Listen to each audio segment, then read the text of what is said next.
es la estructura más compleja en el universo. Ese cerebro que piensa problemas matemáticos y operaciones económicas es el mismo que nos hace amar u odiar, sentirnos dichosos algunas veces y llorar de pena en otras.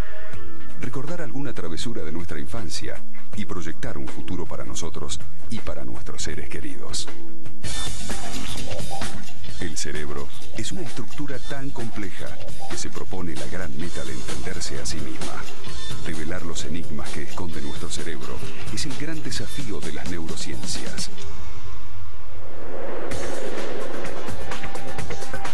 Durante siglos, la reflexión sobre la conciencia causó fascinación a filósofos y teólogos y también a estudiosos del cerebro y del arte. En las últimas décadas, las neurociencias tomaron al estudio de la conciencia como uno de los enigmas privilegiados que se proponen develar. ¿Qué significa estar consciente? ¿Es lo mismo estar consciente que estar despierto? ¿Cuál es la diferencia entre lo consciente y lo no consciente?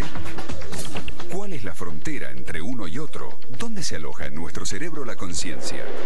Estas son algunas preguntas que proponemos abordar en el transcurso de este programa para comenzar a entender uno de los elementos distintivos del ser humano, la conciencia.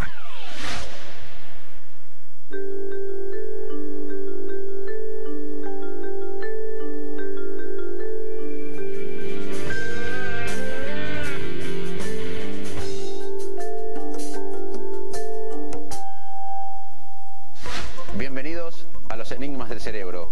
En esta serie viajaremos a través del órgano más complejo del universo, el cerebro humano. Contiene más neuronas que estrellas en la galaxia y es el responsable de todas nuestras acciones, del pensamiento más complejo hasta procesos no conscientes.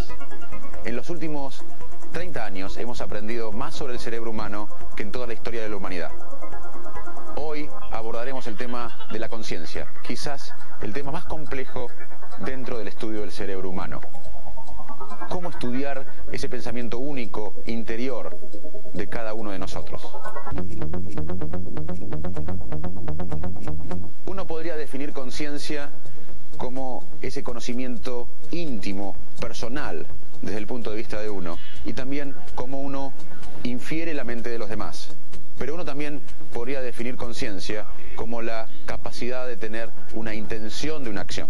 Vamos a ver ahora un caso que ha revolucionado en los últimos tiempos el tema de la conciencia, un caso clínico muy conocido en el mundo que sucedió en Estados Unidos hace unos años, el caso de Terry Schiavo, un caso que nos hizo reflexionar sobre la conciencia humana. El caso de Terry Schiavo abrió un debate mundial sobre la relación entre la ciencia, la ética y el derecho público. Terry sufrió un ataque cardíaco que le produjo serios daños cerebrales. Esos daños la dejaron en estado vegetativo de por vida. Lo que generó mayor impacto fue que 2 meses y medio después del ataque, al salir del coma, se mostraba despierta, pero nunca pudo recuperar la conciencia. Los debates en Estados Unidos que involucraron hasta el propio presidente de entonces se fundamentaron en la obligación o no de la ciencia de mantener conectada a Terry Schiavo a través de aparatos médicos a una vida fatalmente sin conciencia.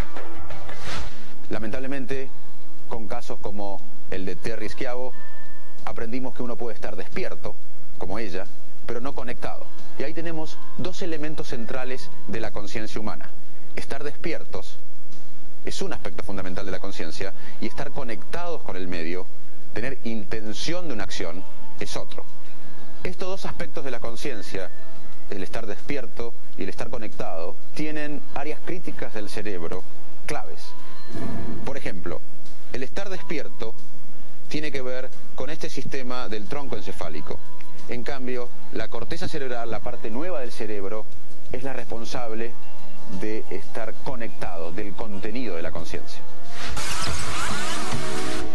Pero el estudio de la conciencia es mucho más complejo que el estudio de estar despierto y estar conectado. También implica, por ejemplo, la capacidad del ser humano de estar consciente de uno mismo y de ser consciente de los demás, o de inferir la mente de los demás.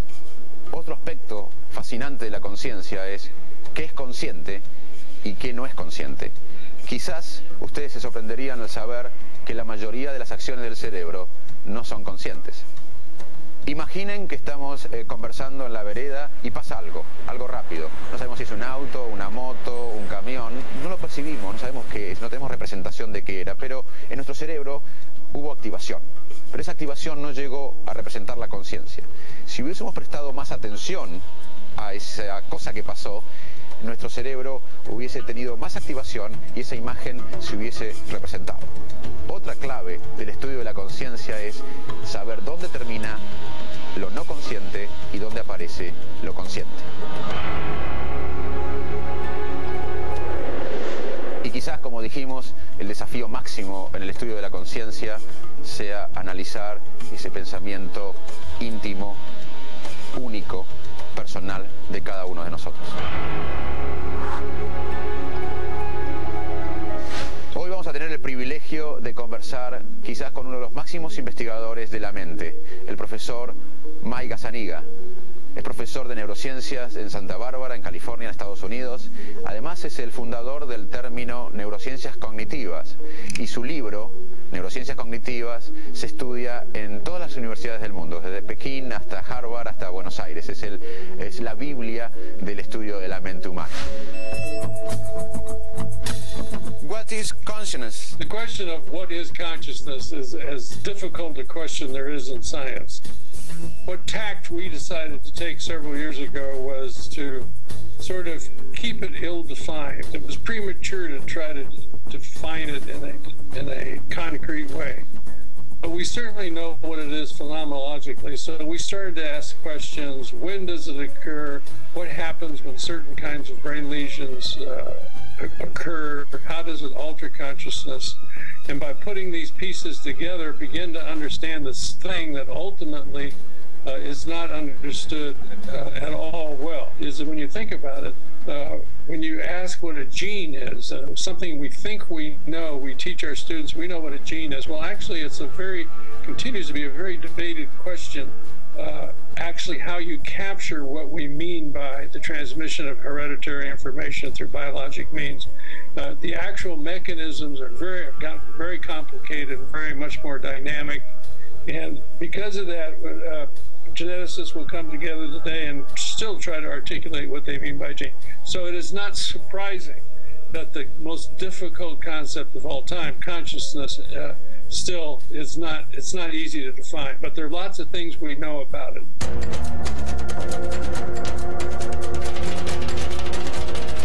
You have shown that attention is particularly relevant for creativity. Can you explain us about the role of attention in creativity, or what do we know about the creative brain?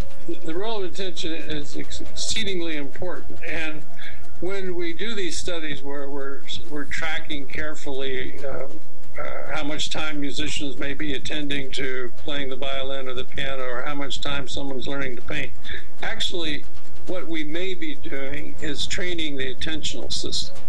And by training the attentional system to slowly develop a skill, that is the positive effect that it is having on children to be better at cognitively achieving and the like. So it's sort of music grabs hold of the attention system, but it's the attention system that's doing the hard work. So studies done at the University of Oregon show if you just go straight to the attention system, you do games and various little tricks that help train the attentional system, those children too show a marked benefit in having that kind of experience.